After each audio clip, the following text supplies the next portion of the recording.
சுருக்கம். இலங்கையின் அதிமேதகு ஜனாதிபதி அனுரகுமார திசாநாயக்க அவர்களிடம் நாட்டின் அபிவிருத்திக்கென 1.4 பில்லியன் ரூபாய் ஒதுக்கீடு செய்யப்பட்டுள்ளது.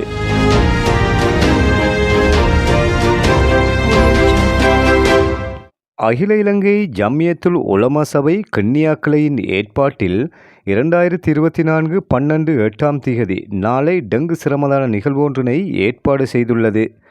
இதன்போது உலமாக்கள், முப்படைகள், கிண்ணியா போலீஸ் நிலையம், கிராம அபிவிருத்தி சங்க உறுப்பினர்கள் உட்பட நலன் விரும்பிகளும் கலந்து கொள்ள உள்ளனர். பொதுமக்கள் அனைவரும் ஒத்துழைப்பை வழங்குமாறு கிண்ணியா ஜம்மியத்துல் உலமா சபை வேண்டிக் கொள்கின்றது.